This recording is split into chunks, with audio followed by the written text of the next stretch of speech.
여러 가지 절기 가운데 가장 기쁜 날이 바로 오늘입니다. 이 기쁨이 우리가 충만하길 소원합니다.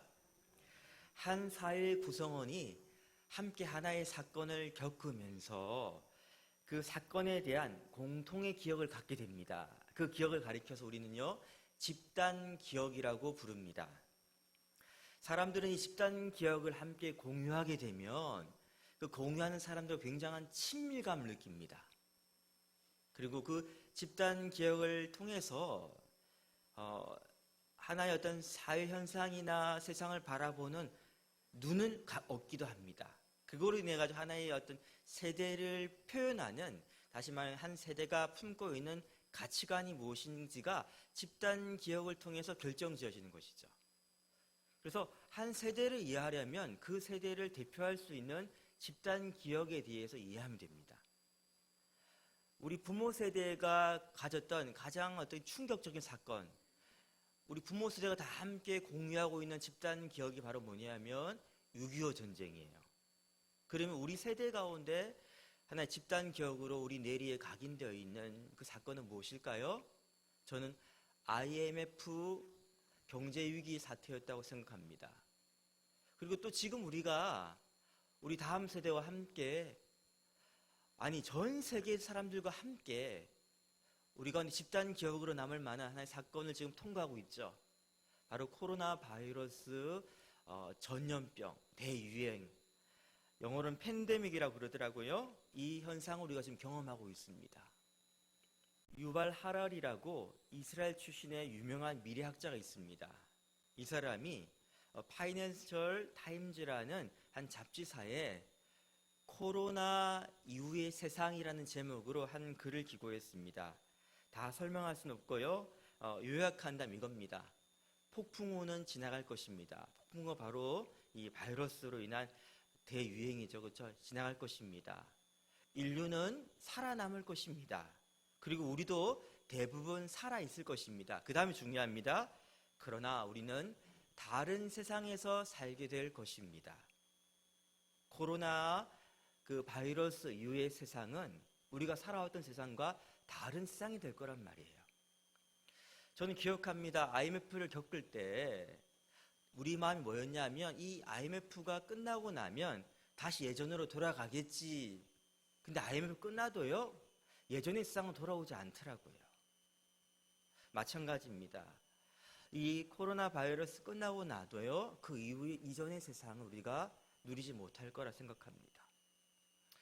여러분, 하나의 사건이 함께 경험하게 될 때 그 집단은요, 그 사건을 통해서 뭔가를, 가치관을 형성하게 됩니다. 그리고 그 새롭게 생긴 가치관을 가지고 세상을 해석하고 세상에 대해 반응하게 되죠.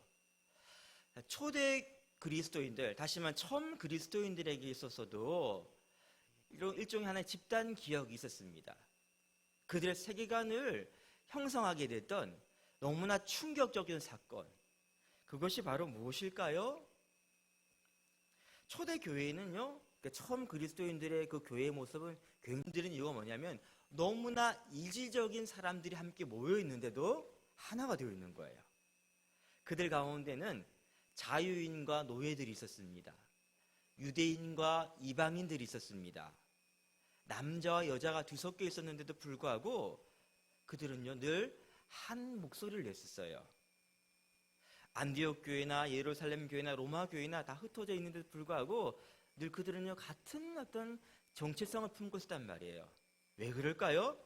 그들은 함께 단 하나의 사건을 함께 경험하였고 그 사건을 통과하면서 하나의 정체성을 갖게 된 것이죠. 그 중요한 사건, 그들의 뇌리에 각인되어 있는 그 특별한 사건이 바로 오늘 본문에 나온 이 예수 그리스도의 부활 사건입니다. 우리 말씀 잠깐 살펴볼게요. 고린도전서 15장 3절부터 8절까지 말씀 함께 읽기로 원합니다. 고린도전서 15장 3절부터 8절까지 말씀입니다. 함께 한 목소리로 같이 합독하기로 원합니다. 같이 읽겠습니다. 내가 받은 것을 먼저 너희에게 전하였노니 이는 성경대로 그리스도께서 우리 죄를 위하여 죽으시고 장사 지낸 바 되셨다가 성경대로 사흘 만에 다시 살아나사 게바에게 보이시고 후에 12 제자에게와 그 후에 500여 형제에게 일시에 보이셨나니 그 중에 지금까지 대다수는 살아있고 어떤 사람은 잠들었으며 그 후에 야고보에게 보이셨으며 그 후에 모든 사도에게와 맨 나중에 만삭되지 못하여 난 자 같은 내게도 보이셨느니라. 예, 사도, 처음 그리스도인들의 공통된 기억이 뭐예요? 예수 그리스도의 부활을 목격했다는 거예요. 처음은 누굽니까? 게바라고 이야기한 베드로, 그리고 12명의 제자들과 후에 500여 형제들, 그 처음 그리스도인들 그 교회에 일시 한꺼번에 보이셨고, 그다음 예수님의 형제였던 야고보에게 보이셨고, 그 후에 모든 사도, 대표적인 누굽니까? 예수님의 부활을 의심했던 도마에게도 보이셨고, 맨 나중에 누굽니까? 만삭되지 못한 자와 같은 나 바울에게도 보이셨다. 그래서요, 초대 처음 그리스도인들은 자신의 정체성을 우리는 예수 그리스도의 부활의 목격자이고 이 놀라운 사건을 전해야 하는 증인이다, 이렇게 여겼던 것입니다. 가룟 유다를 대신할 새로운 사도를 뽑을 때도 그 사도를 뽑는 목적에 대해서 사도행전 1장 22절 이렇게 말합니다. 항상 우리와 함께 다니던 사람 중에 하나를 세워 우리와 더불어 예수께서 부활하심을 증언할 사람이 되게 하여 하리라. 왜 사도를 뽑는다고요? 구색을 맞추기 위해서가 아니라 예수 그리스도께서 부활하심을 증언할 사람이 필요하다는 것이죠. 유대인들에게 협박을 당합니다. 그들에게 핍박을 당합니다. 그럼에도 불구하고 처음 그리스도인들, 그 사도들, 목격자, 증인들이 타협할 수 없는 단 한 가지는 바로 뭐냐면요, 예수 그리스도의 부활을 증언하는 것입니다. 여러분, 증인이라는 헬라어에는요, 순교자라는 의미가 담겨 있습니다. 전 이것이요, 그 예수 그리스도의 부활을 증언했던 그 증인들, 그 처음 그리스도인들이 목숨을 아끼지 아니하고 심지어 죽음의 위협 가운데도 죽음을 감수하서라도 이 부활을 증언했기 때문에 그 의미 가운데 순교자가 담겨있다고 생각합니다. 사도행전 4장 2절부터 말씀 보니까요, 예수님의 제자들, 즉 사도들이, 처음 그리스도인들이 예수님이 부활하셨습니다, 이걸 전하니까 그걸 너무 듣기 싫었던 당시 기득권 세력이었던 제사장들과 유대인들이 이렇게 말합니다. 예수 안에 죽은 자의 부활이 있다고 백성을 가르치고 전함을 싫어하여 그들을 잡음에 누구겠습니까? 그 사도들을 잡아가지고요, 날이 저물도록 이튿날까지 가두고, 그냥 가두기만 했겠습니까? 굉장히 고문도 가했겠죠. 끝나고 난 다음 그들을 불러내어서 경고하며 도무지 예수의 이름으로 말하지도 말고 가르치지도 말라고 딱 명합니다. 그러자 사도들의 대답이 이거예요. 20절 말씀입니다. 사도행전 4장 20절 말씀에 우리는 보고 들은 것을 말하지 아니할 수 없다. 뭐예요?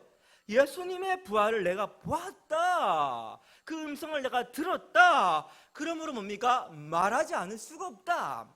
33절 말씀 보니까 사도들이 큰 권능으로 무엇을 증언했다고요? 주 예수의 부활을 증언하니 무리가 큰 은혜를 받았더라. 할렐루야. 예, 처음 교회 그 사람들, 처음 그리스도인들에게 이 집단 기억은 뭐냐면요, 가장 충격적인 사건은 뭐냐면요, 예수 그리스도께서 부활하셨다는 거예요. 처음에 그들도요, 말로만 들을 때 믿지도 못했습니다. 하지만 그들이 목격했다니까, 예수 그리스도 부활하심을. 바울은 얼마나 예수 그리스도 부활을 중요하게 여기냐면요, 고린도전서 15장 14절 말씀에 이렇게 얘기합니다. 그리스도께서 만일 다시 살아나지 못하셨다면 우리가 전파하는 것은 헛것이요 너희 믿음도 헛것이다. 극단적인 느낌 들죠, 그렇죠? 만약 예수님께서 부활하시지 않았다면 너희들이 전파하는 거 다 거짓말이야. 너희들 시장생활하는 거 다 헛수고야. 이렇게 이야기하는 것입니다. 왜 이토록 예수 그리스도 부활을 사도들은 중요하게 여겼을까요?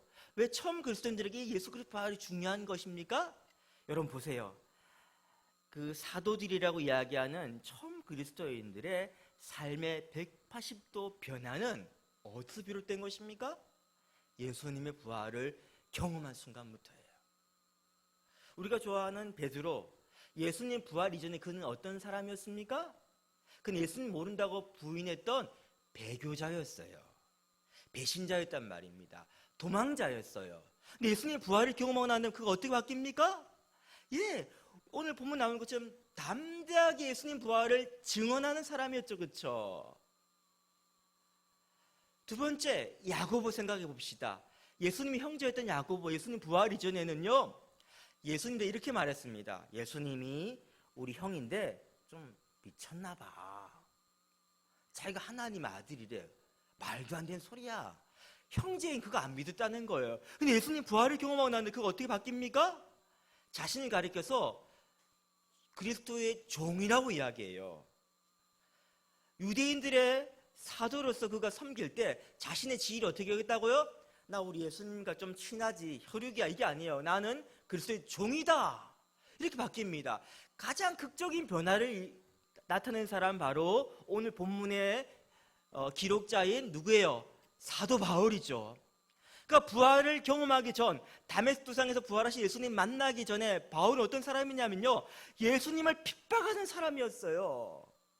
근데 예수님의 부활을 경험하고 난 다음에 그는요, 저 멀리 그 당시 땅끝이라 불리는 스페인까지 나가서 복음을 전했던 이방인의 사도가 되었습니다. 여러분, 이 극단적인 변화의 핵심이 어디 있다고요? 예수 그리스도의 부활을 경험했기 때문입니다. 그럼 부활이 왜 이렇게 강력한 능력이 있습니까? 필립 얀시라는 기독교 저술가는 이렇게 이야기했습니다. 부활 신앙은 죽음마저도 뒤집어 엎을 능력이 있다. 한번 따라해 볼까요? 부활 신앙은 죽음마저도 뒤집어 엎을 능력이 있다. 그래서 오늘 본문의 설교제목이 뭡니까? 죽음을 뒤집은 부활이라는 거예요. 그렇습니다. 인생에서 죽음의 문제만큼 중요한 것이 없어요. 연세대의 명예교수인 김형석 교수님은 이런 말을 했습니다. 인간의 삶이란 죽음을 전제로 한다. 다시 말하면 뭐냐면요, 우리가 산다는 것은요, 죽음을 근거로 해서 가지고 죽음을 기억하게 되며 죽음을 인식하게 되므로 삶이 존재한다는 거예요. 즉 인간은 태어나는 그 순간부터 뭐 하는 것입니까? 죽음을 향해 걸어가고 있는 거예요. 그러니까 우리 인생 어떻게 설명하게 되냐면요, 죽음 그날을 D-Day 삼아가지고 D-Day 며칠 전, 이거예요 인생이라는 것이. 그래서 여러분, 인생의 이 모함 가운데 가장 확실한 한 가지가 뭡니까? 우리는 다 죽는다는 거예요. 그러니까 죽음이 그렇게 우리 인생에서 의미가 있다는 것이죠. 자, 그런데 예수님의 부활 사건은 뭐냐면, 우리가 부활 사건 이전에 우리가 갖고 있던 죽음에 대한 인식을 180도 바꿔버린 사건이란 말입니다.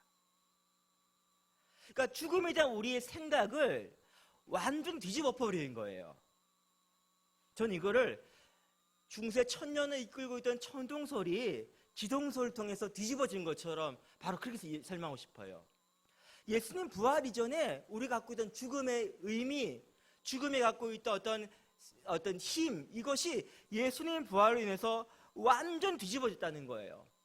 예수님의 부활 이전에 죽음의 의미는 우리에게 뭐였냐면요, 끝이라는 겁니다. The end, 완결, 종결, 바로 이거예요.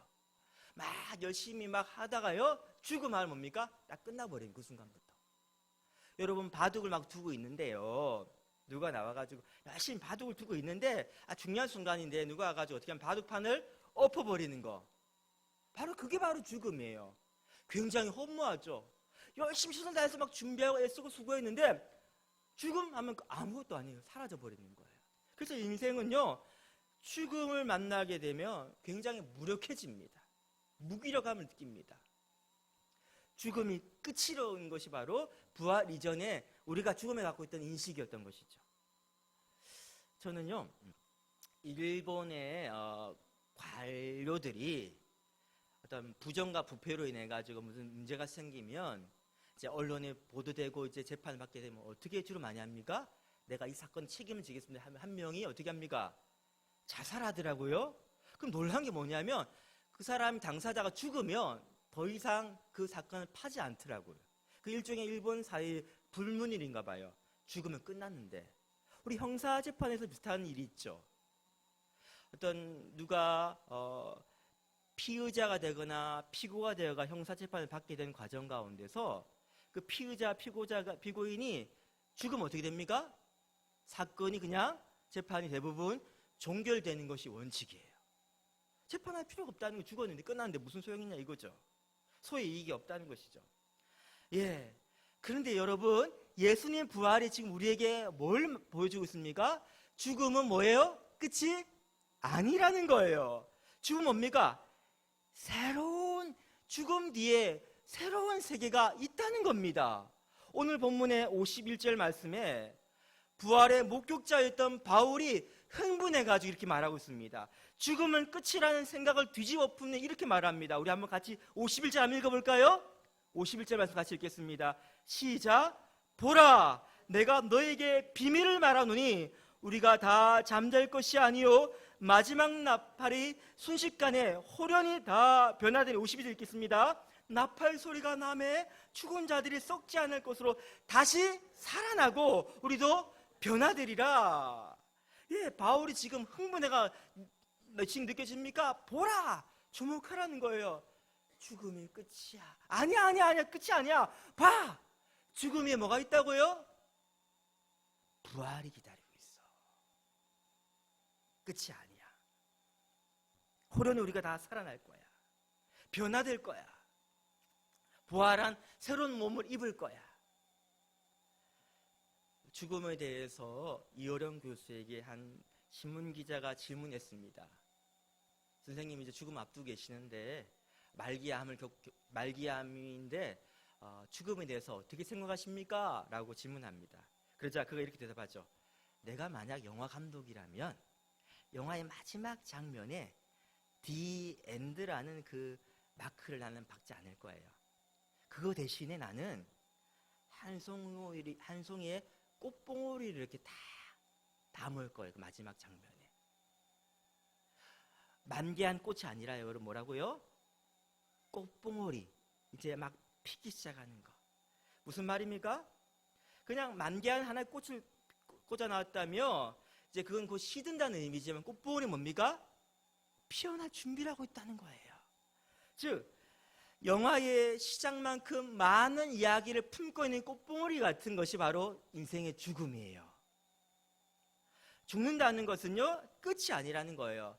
앞으로 다른 영화관에서 새로운 영화, 그 다음 영화가 이어질 것이다. 이 연속성을 말하는 것이죠. 여러분, 우리는 인생의 죽음 앞에서 끝이야, 허무해, 무력해, 헛수고야 이렇게 말하지 않습니다. 왜? 그 다음 편 우리 가운데 예고되어 있기 때문에, 준비되어 있기 때문에 우리는요, 죽음을 앞두고 설렘을 느낍니다.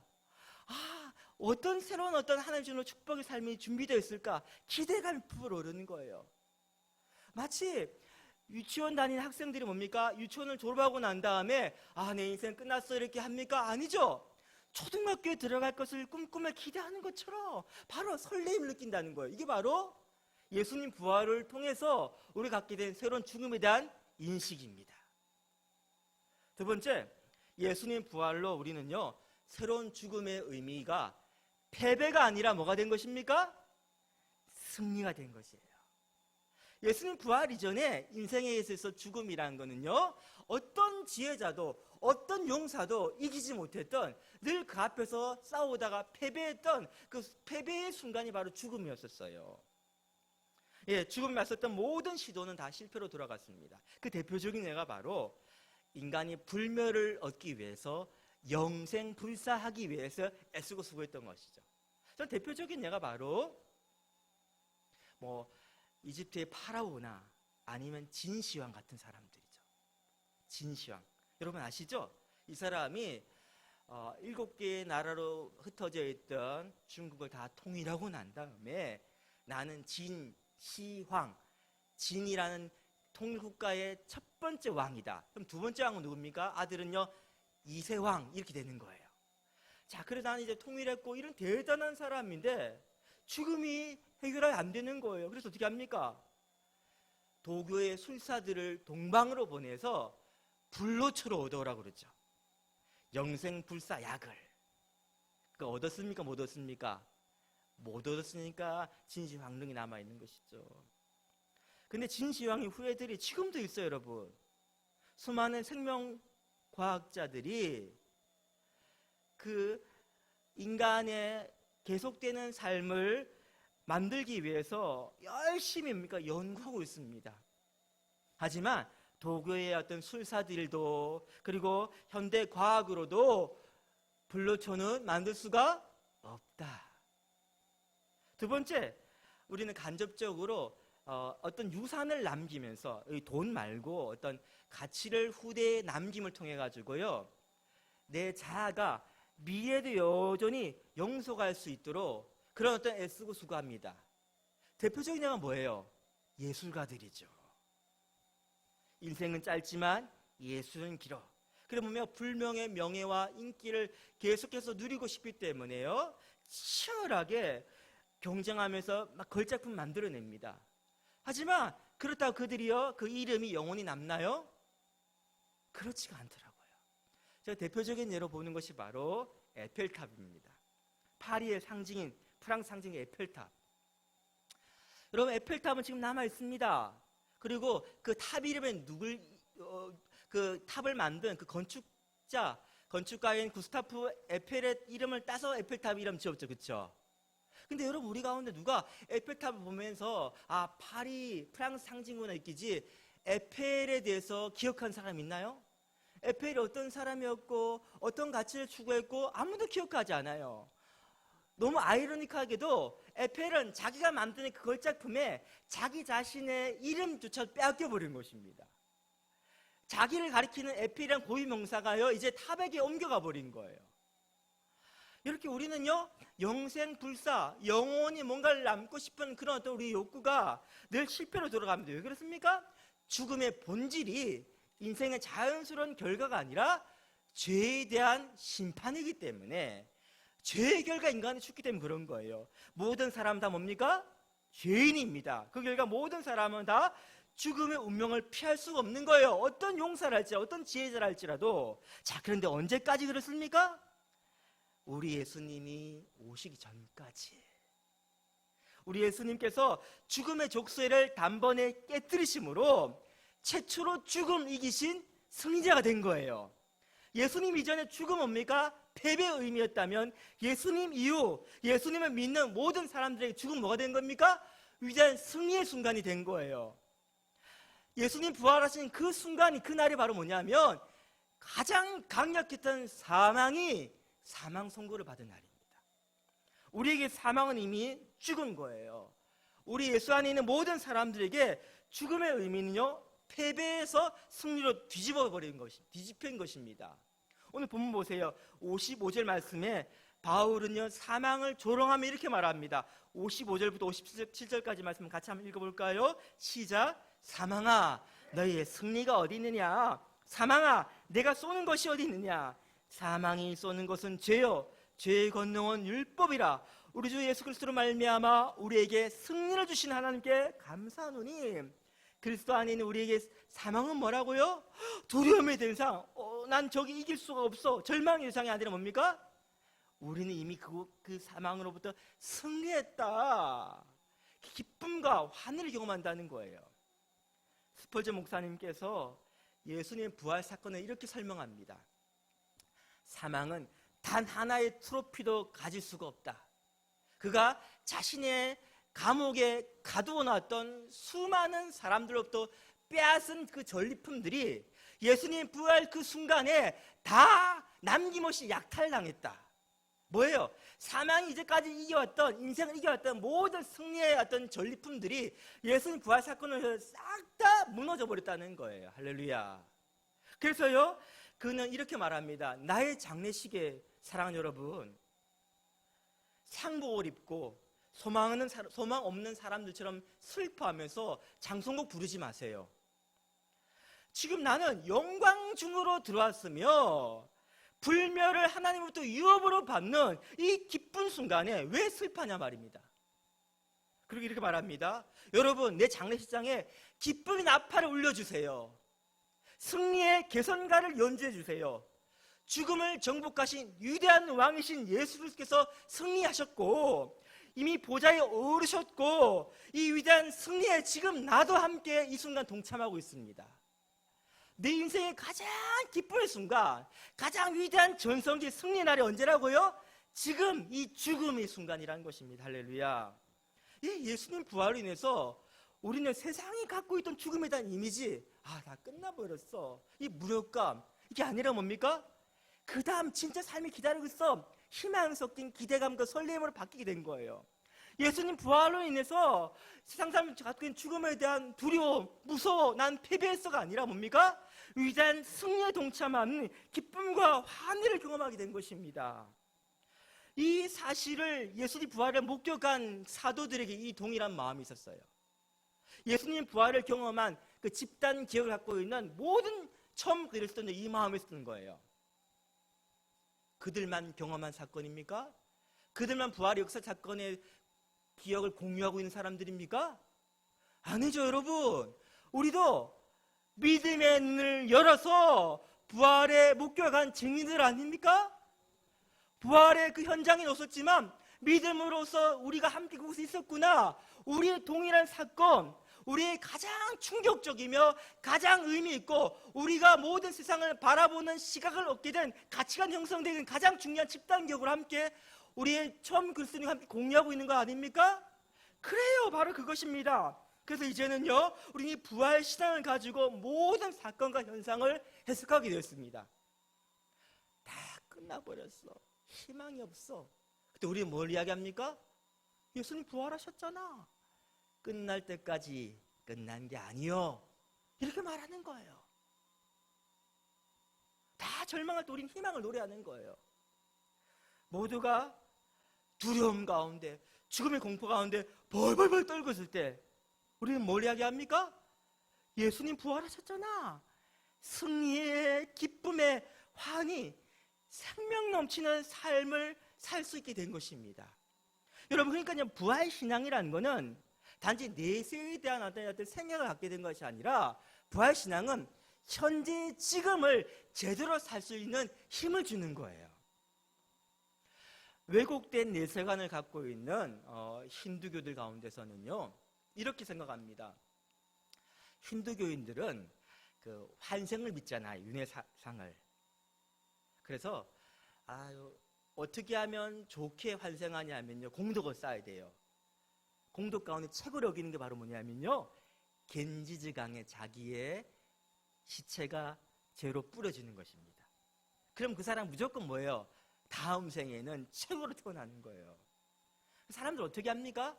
이번 생은 망했어 싶은 사람은요, 겐지즈강으로 순례를 떠납니다. 그리고요, 겐지즈 강가에 머물면서 뭘 준비합니까? 아무것도 안 해요. 나이가 지긋한 분들 오는 게 아니라 한창 활동해야 될 사람들도요, 거기 앉아 있어요. 왜? 너가 언제 죽을지 모르니까. 그래서 거기서 구걸하면서 뭘 준비합니까? 안 먹고 안 입고 구걸해가지고요, 자기 장례식 쓸 장작들을 준비하고 화장할 그거 준비하는 거예요. 언제 죽을지도 모르는데 그러면서 자기 삶을 허비하고 낭비하는 거예요. 그리스도인에게 내세가는 그거 아닙니다. 부활 신앙을 갖고 산다는 것은요, 오늘 지금 이 순간 여기에서 죽은 자처럼 사는 것이 아니에요. 두려움, 불안감, 공포 이것 가운데 마치 죽은 자처럼 매어 사는 게 아니에요. 마치 도살장에 끌려가는 황소와 같이요, 침을 질질 눈물림 벌벌 떨면서 오줌을 싸면서 끌려가는 그런 삶이 아니란 거예요. 죽은 자가 사는 것이 아니라 생명을 갖는 산자처럼 사는 거예요. 삶의 분명한 목적을 품고 사는 거예요. 어떤 어려움과 절망이 올지라도 낙심하지 않는 거예요. 담대하게 사는 거예요. 왜? 우리 예수님께서 살아나셨어. 인생을 가두고 있던 모든 속박으로부터, 모든 팔짱이 운명이라는 것들부터 박살내 승리하셨어. 그분이 지금 나와 함께 계시지. 이 담담으로 사는 거예요. 그래서 뭡니까? 미래의 불확실성 가운데 용사같이 믿음으로써요 발을 내딛는 거예요. 담대하게 내딛는 거예요. 그것이 바로 생기 넘치는 기쁨으로 사는 거예요. 자신감 있게 사는 거예요. 왜? 우리는 지금 뭡니까? 죽은 자가 아니라 산 자잖아요. 부활신앙을 우리가 믿고 있잖아요. 그렇죠? 하나님이 살아계시고 우리 함께 계시는데 뭐가 두렵습니까, 여러분? 바로 이게 부활신앙 갖고 있는 사람입니다. 그래서요, 바울은 마지막에 부활신앙 갖고 있는 그리스도인들에게 마지막 이렇게 권면합니다. 58절 말씀 같이 읽겠습니다. 시작. 그러므로 내 사랑하는 형제들아, 견실하며 흔들리지 말고 항상 주의 일에 더욱 힘쓰는 자들이 되라. 이는 너희 수고가 주 안에서 헛되지 않은 줄 알미라. 우리의 수고 어떻다고? 주 안에서 헛되지 않다. 헛되지 않다. 어떻게 하라고요? 흔들리지 마 이야기하는 거예요. 보이는 세상은 흔들립니다. 사람들은 변해갑니다. 그리고 그들이 이렇게 말하죠. 너 혼자 그런다고 세상이 바뀌겠어? 적당히 타협하고 그냥 살아. 우리를 구슬리고 협박합니다.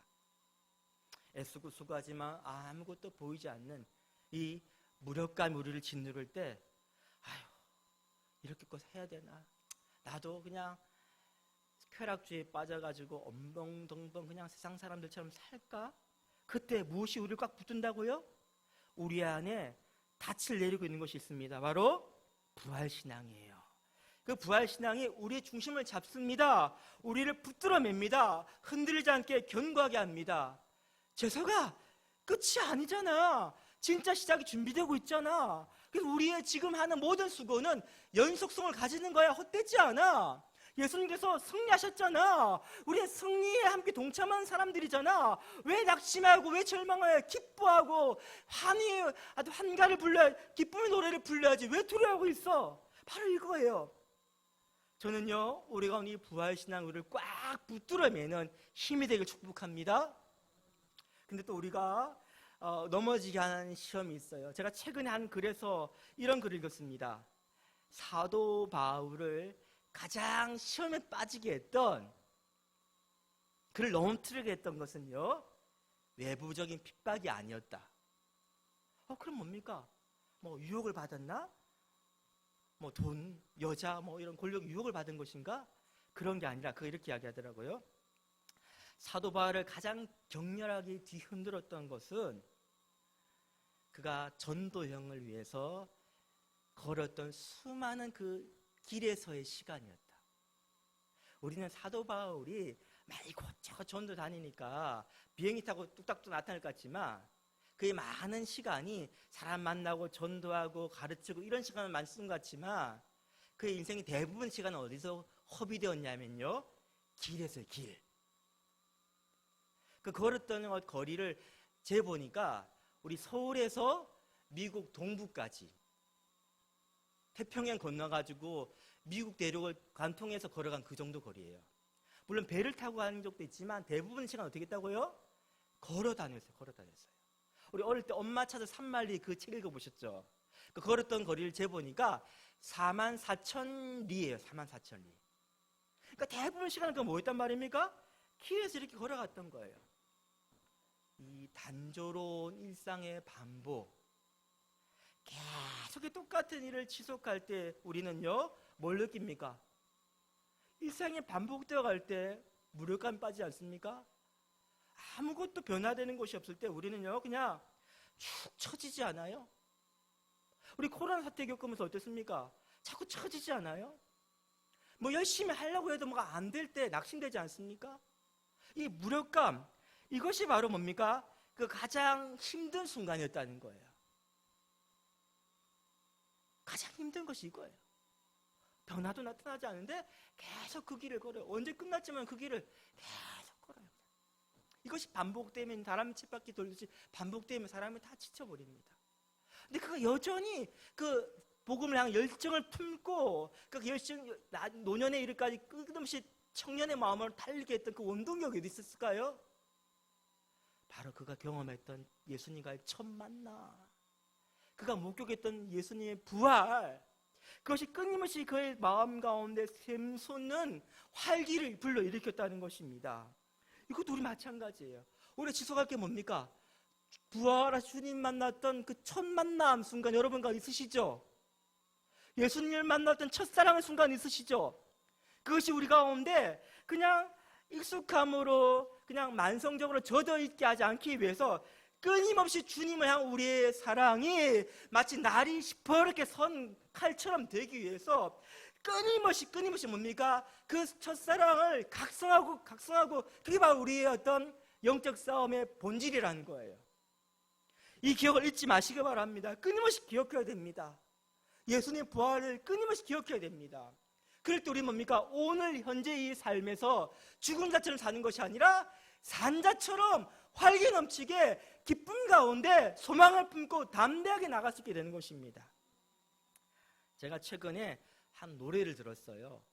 너무 좋은 노래인데 제가 노래를 좀 잘 부르면 꼭 이 노래 한번 부르고 싶은데 여러분도 아시다시피 노래를 못 부르기 때문에 그냥 가사 일부분 읊어드릴게요. 김효군의 첫사랑이라는 노래입니다. 한번 시간 되시면 집에 가셔서 한번 검색해 보세요. 그 가사 이런 부분이 있습니다. 그대를 처음 본 순간이여 설레는 내 마음에 빛을 담았네. 전 이 부분이요 사도 바울이 연상되는 거예요. 우리 주님 처음 다메섹에서 본 그 순간이요 잊을 수 없다는 거예요. 그 순간 내 마음에 빛이 담겼네. 주님 빛이 담겼네. 그러니까 지치고 피곤하고 모든 거 포기하고 싶고 낙심하고 싶을 때 그 주님과 첫 만남 순간을 기억하면서 뭐예요? 내 안에 빛이 담기는 그 설레는 순간을 계속 각성한다는 말이에요. 그러니까 또 그 노래 이런 부분이 있습니다. 2절 가사에 그대와 함께한 순간이여 영원히 멈춰라. 순간이 영원히 멈추는 거예요. 그 부활 사건이 끊임없이 내 삶 가운데 지속적으로 영원의 순간이 되는 거예요. 하나의 사건으로 흘러버리는 사건이 아니라 흐르는 시간 가운데 그냥 다 의미 없이 다 퇴색되어 가는 게 아니라 매일 새로운 영혼의 순간으로 내게 멈추는 것. 그래서 난 부활의 감격을 지속적으로 유지하면서 매일의 삶을 사는 것. 그게 바로 부활 신앙을 가진 사람의 모습인 것입니다. 마지막 가사 이 부분이 있어요. 오늘도 그대만 생각하며 살다. 저는 우리의 묘비 이렇게 하면 어떨고 싶어요. 오늘도 어제 또 오늘 반복된 일상이 아니에요. 오늘은 새로운 순간이에요. 오늘도 나는 주님만 생각하며 살다. 우리는 죽음을 이야기할 필요 없어요. 왜? 죽음도 뭡니까? 영원한 삶의 연속이니까. 지속적으로 살다. 저 여러분이 이 놀라운 기쁨으로 충만하기 바랍니다. 오늘 봄꽃이 완연하게 피어 있는데요. 저 꽃을 바라보면서 다시 한번 되새기세요. 주님과의 그 첫사랑의 짜릿한 순간, 주님을 그 부활을 경험한 그 희열에 찬 순간, 사랑의 주님 만나도 기쁨의 순간이 오늘 내 삶을 가득가득 채우기를, 아름다운 저 꽃처럼 활짝 피어나기를 주님의 이름으로 축복합니다. 우리 말씀 생각하면서 함께 찬양을 드러납니다. 찬송가 171장 하나님의 독생자 예수 함께 찬양하시고요. 우리 2절과 3절 찬양하시고 난 다음에 함께 기도하겠습니다. 2절과 3절입니다. 171장입니다. 주 안에서 거듭난 우리 기뻐하며 찬양하리. 함께 찬양하시겠습니다.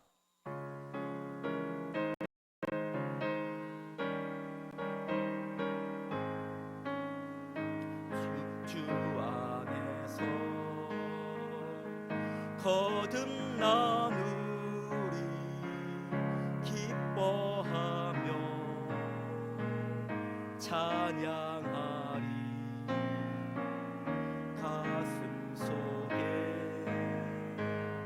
넘치는 억시 우리의 가는 길에 소망 넘치 살아계신 주 나의 참된 소망 살아계신 주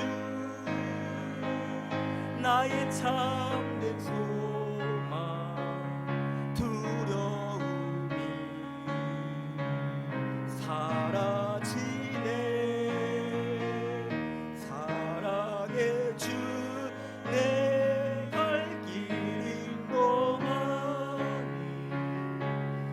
모든 삶의 기쁨 늘 충만 선한 싸움 다 마친 후에 선한 싸움 다 마친 후에 우리 주님 배우리라. 사망 권세 다 물리치고 주님이 다스리니 영광 넘치니 살아계신 주 살아계신 주 나의 참된 소망 두려움이 사라지네. 사랑의 주 내 갈 길이 또하니 내 모든 삶의 기쁨들 충만하네. 혹시 우리 가운데 무력감 가운데 넘어져 계십니까? 힘이 안 나고 그냥 아유 모르겠다 이런 허무감 가운데 갇혀 계십니까? 여러분, 예수님 부활하셨어요. 살아나셨어요. 허무함과 공허함과 절망감은요 사망의 냄새예요. 예수님의 생명의 향기가 우리 가운데 품어져 나오고 있습니다. 기억하십시오. 여러분, 두려움이 있습니까? 불안감이 있습니까? 염려 근심 가운데 막 죽은 자처럼 머물러 있습니까? 여러분 기억하세요. 예수님이 승리하셨어요. 우리는 주님 승리함에 동참하기 때문에 패배자가 아닙니다. 사망이랄지라도 그리스도 예수 안에 하나님 사랑을 우리 끊을 수가 없는 거예요. 여러분 기억하십시오. 주님 부활하셨습니다. 그 기쁨과 한이가 내 영혼과 넘치게 해달라고 기도하면 좋겠습니다. 내가 초대 그리스도인들이 가졌던 그 경험, 기억들, 예수님의 부활의 분명한 기억들이 시간 내 믿음 눈에서 보게 해주시고 나 동일한 이 기억을 가짐을 통해서 담대하게 믿음의 사람으로 승리자답게 지속적으로 우리 삶의 현장 가운데 이겨내게 해달라고 함께 합심에 간절히 기도하기 원합니다. 우리 주님 한번 간절히 부르시 기도하겠습니다. 주여, 예수님이 살아나셨습니다.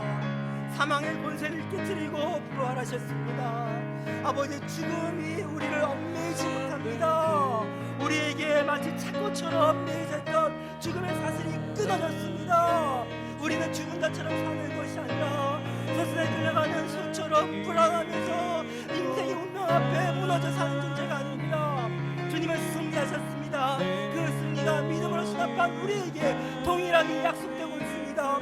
주님의 부활이 우리가 사망이 끝이 아니라 영원한 삶의 연속성에 있는 하나의 정량의 불가능을 우리에게 분명히 선포합니다. 주님의 부활이 우리에게 인생의 죽음이 패배의 순간이 아니라 위대한 승리에 동참한 순간임을 증명하고 있습니다. 이 시간 주님, 우리 믿음 눈으로 십자가를 바라보게 하여 주셔서 우리 무디었던 마음들이 주님의 부활하시는 첫 번째 그 순간 돌아가게 하여 주셔서 주님과 첫사랑과 뜨겁게 타오르게 하여 주셔서 아버지, 주님을 처음 본 순간이 내 마음에 빛을 담았던 그 순간을 내가 기억하게 해여 주시면서 오늘 하루 삶 가운데서 주님과 함께 그 순간을 영원으로 품고 살게 하옵소서. 오늘도 주님만 생각하며 주님과 함께 걸어가며 살게 하여 주셔서 부활한 자는 승리자로 살게 하여 주시고 나옵니다. 한 가지만 더 기도하겠습니다. 우리 함께 나라와 민족을 품고 기도하겠습니다. 우리 하나님께 우리 나라를 맡깁시다. 절망 가운데 코로나의 그 죽음의 냄새 가운데 불안 떨고 있는 우리 세상을 향해서 우리가 외쳐야 됩니다. 하나님이 살아나셨습니다. 우리에게 새 생명을 약속하셨습니다. 우리는 절망의 시간이 이제 아닙니다. 불안의 시간이 아닙니다. 두려움의 시간이 아닙니다. 기쁨의 승전가를 부르는 시간입니다. 환희의 생을 노래한 순간입니다. 하나님, 이 나라 민족 가운데 주님 부활의 기쁨과 그 감격이 넘치게 해달라고, 모든 무너진 마음들을 다시 일으켜 세워달라고 기도하고요. 4월 15일 총선을 붙잡고 기도합시다. 하나님, 이 나라의 민족에게 맡깁니다. 한 역사해달라고 함께 간절히 기도하겠습니다. 살아계신 하나님 아버지, 간절히 간구하며 기도합니다. 하나님 아버지, 저번 7년 코로나 바이러스로 해서 사망이 짓눌려 있는 이 땅 가운데 주님 부활의 소식을 우리가 외치기 원합니다. 어떤 절망이 우리를 낙한 먹구름처럼 눈앞을 가리고 있다 할지라도, 짙은 안개처럼 우리 마음을 불안하게 한다 할지라도 그 현상이 우리의 삶을 설명할 수가 없습니다. 예수님은 부활하셨습니다. 살아계신 주님이십니다. 모든 모든 감의 권세를 깨뜨리셨습니다. 주님 우리 함께 하십니다. 믿음의 눈을 열어주길 바라며 없어서 초대 그리스도인들이 경험했던 그 기억이 동일한 우리 같이 공유되는 부활의 기억이 우리 삶 모든 순간을 해석하는 아버지의 능력이 되게 하여 주셔서 모든 순간을 능력을 이겨낼 수 있도록 주여 우리를 붙들어 주셔서 이 땅 가운데 하나의 부활의 기쁨이 아름다운 꽃처럼 피어나게 하여 주시고 모든 어둠의 그림자가 사라지게 하여 주시고 찬란한 빛으로 떠오르게 하여 주셔서 역사하여 주셔서 주님 우리의 마음을 주께 드립니다. 이제 주님 마음 우리 마음에 담습니다. 주님 마음은 무덤 속의 마음이 아닙니다. 부활하신 생명과 한이의 마음입니다. 기쁨의 마음입니다. 두려움과 불안감 패배자의 마음이 아니라 승리자의 마음입니다. 우리 마음을 주님 안에 가득 채워주시사 오늘 하루 부활을 노래하며 산자처럼 살게 하여 주옵소서. 예수님의 이름으로 기도드립니다.